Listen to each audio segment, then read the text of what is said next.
ሰላም ጤና ይስጥልኝ። ዶክተር ኤርሚያስ እባላለሁ። የነርቭ ህክምና ስፔሻሊስት ነኝ። ይህን ሰሞን ስለ ህመም እያወራን ነበረ። ህመም በሁለት ከፈልን። አጭር ጊዜ የሚቆያልን፣ ረጅም ጊዜ የሚቆያልን። ባለፉት ቪዲዮዎች አጭር ጊዜ የሚቆዩትን የህመም አይነቶች አወራን፣ አንገት፣ እጅ፣ እግርን ጨምሮ። አሁን ደግሞ ረጅም ጊዜ የሚቆዩትን የህመም እናወራለን ማለት ነው። ረጅም ጊዜ የሚቆየው ደግሞ የመጀመሪያ አይነት እና ሁለተኛው አይነት ብለን ከፍለናል። ስለዚህ ይሄ የመጀመሪያ አይነት የምንለውን ክሮኒክ ፕራይሜሪ ፔን የምንለውን እናወራ ይሆናል ማለት ነው። በዋነኝነት አብዛኛው ጊዜ የሚገጥመንን የወገብ ህመም እናወራለን ማለት ነው። ባለፈው ቪዲዮ ላይ የህክምናዎቹ ምንድን ናቸው የሚለውን ለመዘርዘር ሞክሬ ነበረ። ስለዚህ ከዚህ በኋላ ባሉት ቪዲዮዎች ደግሞ እነዛን ህክምናዎች አንድ በአንድ ምናይ ይሆናል ማለት ነው።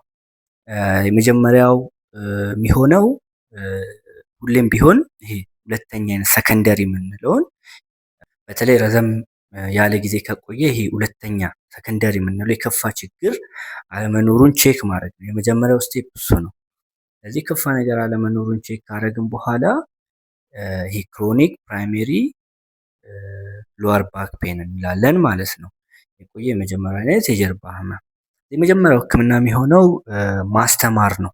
ይሄ አብዛኞቻችን በተለይ ጤና ባለሙያዎች ብዙ ትኩረት አንሰጠውም እና የምናስተምርበትን መንገድ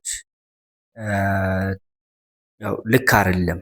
አብዛኛውን ጊዜ እንዴት ነው ሁልጊዜ ህመምን ከጉዳት ጋር የማያያዝ ነገር አለ።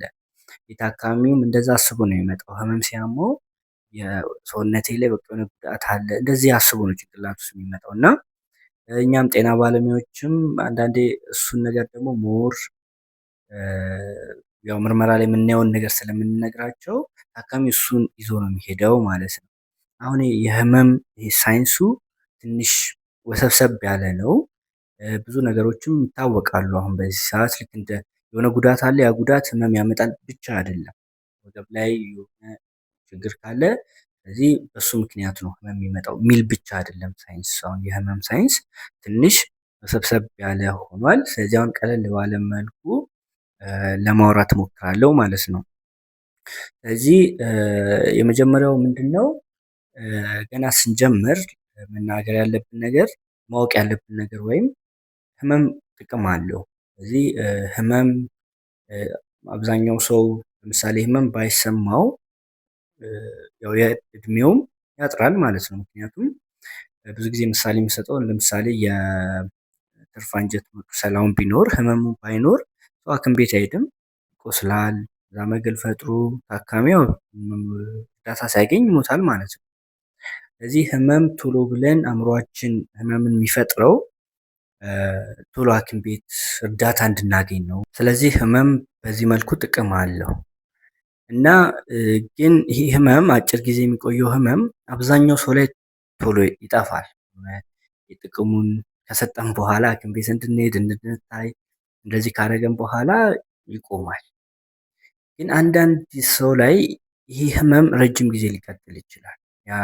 የተወሰነ ጊዜ ጉዳት ከደረሰ በኋላ እሱ ራሱ ድኖ ህመሙ ሊቀጥል ይችላል። አሁን ይሄን ነው ማወቅ የሚያስፈልገው ማለት ነው። ስለዚህ ይሄ እንዴት ነው ጉዳቱ ድኖ እንዴት ነው ታዲያ ህመሙ የሚቀጥለው የሚለውን መረዳት ያስፈልጋል ማለት ነው። እና እኛ እዚህ በሳይንሱ የምንለው ባዮሳይኮሶሻል ሞዴል ይባላል። ስለዚህ በአማርኛ ለማስረዳት ሞክራለሁ። ይሄ ባዮሎጂካል ማለት ኖርማሊ አሁን በምሳሌ ለማስረዳት ስሞክር ምንድነው ኖርማሊ የመኪና አላርም አለ አይደለም? ስለዚህ የሆነ ሲሰበር መኪናው ይጮሃል። ስለዚህ ያ ማለት ጉዳት አለ እያለ ነው ማለት ነው። ስለዚህ ባለቤቶቹ መጥተው ያው የሚያደርጉት እንዲያደርጉ ማለት ነው። እና ግን አንዳንዴ ካያችሁ በጊዜ ሂደት አንዳንድ መኪና አላርሞች ምን ይሆናሉ? ምንም ነገር ሳይሆኑ ዝም ብሎ አጠገብ ራሱ ገጭ ነገር ሲሆን ደገፍ ነገር ስንላቸው ዝም ብሎ ይጮሃሉ። ይሄ እኛ በእንግሊዝኛ ሴንትራል ሴንሲታይዜሽን ይባላል። ይሄ ከአእምሮ ጋርም ትንሽ ዲስኮምፈርት የሆነ ረጅም ሰዓት ጫና ሲበዛበት የሆነ ወገባችን ትንሽዬ ጫና ሲበዛበት ይሄ ህመም አእምሮ ጋር ሲደርስ መልእክቱ አእምሮ ጋር ሲደርስ ይጎላል ማለት ነው። ልክ እንደ አላርሟ ደገፍ ስንላት እንደ ጮቹ አእምሮአችንም ዝም ብሎ ይጮሃል፣ ህመም አለ ብሎ ይጮሃል ማለት ነው። ግን እኮ የከፋ ጉዳት የለም። ኦልሬዲ ከዚህ በፊት የተጎዳው ፓርትም ድኗል። ግን ይሄ ህመም በዚህ መልኩ ሊቀጥል ይችላል ማለት ነው። ይሄ ባዮሎጂካል ይባላል። የህመም ስርዓት ላይ መዛባት ሲኖር ማለት ነው።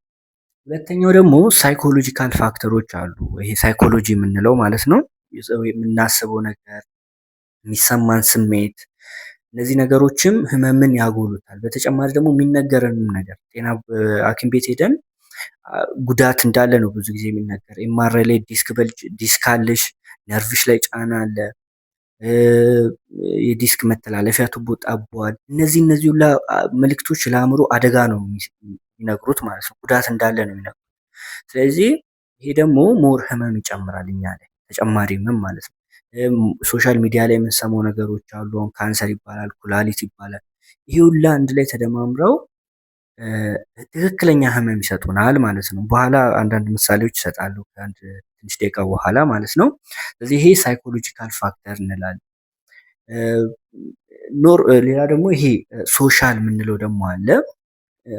አካባቢያችን ማለት ነው። ከቤተሰብ ጋር ያለው ነገር ይሁን ከስራ ጋር የተያዘ ይሄ ከብር ጋር ፋይናንሻል ኢሹ ከብር ጋር የተያዙ እነዚህ ሁሉ አንድ ላይ ነው ስትረስን ይፈጥራሉ። ይሄ እነዚህ ሶስቱ የጠቀስኳቸው ላይ አንዱ ነው። ምንም የተለየ ጉዳት ሳይኖር ወገባችን ላይ ትክክለኛ ህመም ሊሰጡ ይችላሉ ማለት ነው። ስለዚህ ይሄን አጠቃላይ ባዮ ሳይኮሶሻል ሞዴል እንላለን ማለት ነው። ስለዚህ አሁን ሁለት ነገር አወራን። የመጀመሪያው ህመም ጥቅም እንዳለው አወራን። ሁለተኛ ደግሞ ህመም ጉዳት ብቻ እንዳልሆነ አወራን። ሌሎች በጣም ወሰብሰብ ያሉ ነገሮች ሊሆኑ ጉዳት ሳይኖር በሌሎች ወሰብሰብ ባሉ ነገሮች ህመም ሊመጣ እንደሚችል አወራን ማለት ነው። ሌላኛው ደግሞ ስለ ህመም መታወቅ ያለበት ህመም ኖርማሊ አእምሮ ላይ ነው የሚሰማን። ምንም እንኳን ያው ህመሙ እዚህ ጋር ቢሆንም መልእክቱ እዚህ ጋር ሲደርስ ነው ህመም የሚኖረው ማለት ነው። ስለዚህ ይሄን ደግሞ እዚህ የሚደርሰውን መልእክት እዚህ ጋር የሚደርሰው እዚህ የሚሰማን ህመም የሚጨምሩ የሚቀንሱ ብዙ ምክንያቶች አሉ። ኦልሬዲ ያወራናቸው ነገሮች አሉ። ግን ይሄ ደግሞ ይሄ ጌት ኮንትሮል ቲዮሪ እንለዋለን። ለብቻው አንድ ቪዲዮ እሰራለሁ በቀጣይ ማለት ነው። ስለዚህ ህመም እዚህ ጋር አይደለም ያለው አእምሮ ላይ ነው ያለው ማለት ነው። ይሄን እንዲጨምር እንዲቀንስ የሚያደርጉ ብዙ ምክንያቶች አሉ። ለብቻው እናወራለን ይሄኛው። ሌላኛው እውነታ ደግሞ መታወቅ ያለበት ስለ ህመም መጠን ከሰው ለሰው ይለያያል። አንዳንድ ሰው በቀላሉ ህመም የሚሰማው አለ። አንዳንድ ሰው ጭራሽ ምንም የከፋ ህመም የማይሰማውም ሰው አለ። አሁን ካያችሁ መርፌ ኢቨን ሲወጉ አንዳንድ ሰው ገና ከመወጋታቸው የሚሉ አሉ። አንዳንድ ሰዎች ተወግተው ጨርሰው አለቀ ምናምን የሚልም ሰው አለ። ስለዚህ ይሄ የህመም መጠን በጣም በጣም ብዙ ልዩነት ነው እና ይሄም ሌላኛው እውነታ ነው ማለት ነው። ሌላኛው ደግሞ ከህመም ጋር የተያያዘ ነገር መታወቅ ያለበት ምንድን ነው? ይህ አእምሯችን ነው ይህን ህመም የሚፈጥረው ብያለው፣ ግን በሁኔታዎች ይወሰናል። ለምሳሌ አሁን አንድ ሁሌ አብዛኛውን ጊዜ የምሰጠው ምሳሌ ነው ይሄኛው። ምን ያህል አእምሮ ነገሮች ላይ ተወስኖ ህመም እንደሚፈጥር ማለት ነው። ከፈለገ እንዲያመን ያደርጋል፣ ከፈለገ እንዲያመንም ያደርግ ይችላል። ስለዚህ እዚህ ጋር አንድ የተወሰነ ምሳሌዎች እሰጣችኋለሁ። የመጀመሪያው ምሳሌ አብዛኛውን ጊዜ ለታካሚ ነግረው ነው። አንድ ታካሚ ነበር እና መርፌ ሚስማር ስራ እየሰራ እንደዚህ ሚስማር ይወገዋል እግሩን ማለት ነው። እና እየጮኸ ነው የሚሄደው ሐኪም ቤት እየጮኸ ይሄዳል ሐኪም ቤት። ከዛ በኋላ እግሩን መሬት ሲነካበት አንሱልኝ እንደዚህ እያለ ማለት ነው። ከዛን ሐኪም ቤት ከደረሰ በኋላ ጫማውን ቆርጠው እንደዚህ ልክ ሲያዩት ሚስማሩ አልወጋውም፣ በጣቶቹ መካከል ነው ሄደው። ስለዚህ ግን በጣም እንዳመመው ነው አድርጎ እየጮኸ የሄደው እና ይህ የሚያሳየው አእምሮ ጉዳት አለ ብሎ ካሰበ ትክክለኛ ህመም ሊሰማን ይችላል ማለት ነው። ከዚህ ደግሞ በተቃራኒ አሁን አንድ ሰው ለምሳሌ ውሻ ወይ እንደዚህ ቢያባረው ማለት ላይ መንገድ ላይ ድንገት እንቅፋት ሊመተው ይችላል። ስለዚህ መጀመሪያ ውሻው እያባረረው ምንም ነገር ትዝ አይሉም። ከዛ መጨረሻ ላይ ካመለጠ በኋላ ነው በኋላ ጎንበስ ሲል እግሩ መቁሰሉ ሲያይ ነው ያኔ ነው ህመም የሚሰማው። ስለዚህ አእምሯችን መቼ ህመም መሰማት አለበት የሚለውን ራሱ ነው የሚወስነው እና እኛም አስተዋጽኦ እናደርጋለን። ትኩረት የምናደርግበት ከሆነ የሆነ ነገር ላይ ህመሙ ያኔ ነው የሚሰማን ማለት ነው። ስለዚህ ይሄ ህመም ምን ያህል ወሰብሰብ እንዳለ ያሳያል ማለት ነው።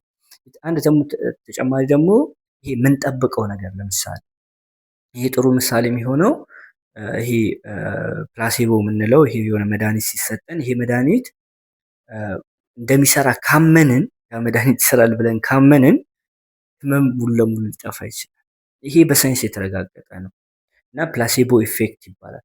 በተጨማሪም የሆነ ነገር ሊጎዳን ይችላል ብለን ካሰብንም ትክክለኛ ይሄ የጎንዮሽ ጉዳት ይሰማናል። ይሄ ኖሴቦ ኢፌክት እንላለን።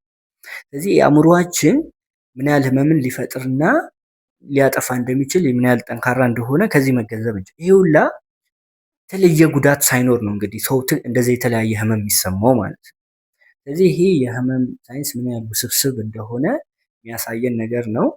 ስለዚህ ለታካሚዎቻችን በዚህ መልኩ ነው ማስረዳት ያለብን እንጂ ሁሌም ህመም ካለ በቃ ግዴታ በግድ ጉዳት መፈለግ አያስፈልግም። የማረው ላይ የሆነ ያየነውን ሁላ መናገር አያስፈልግም።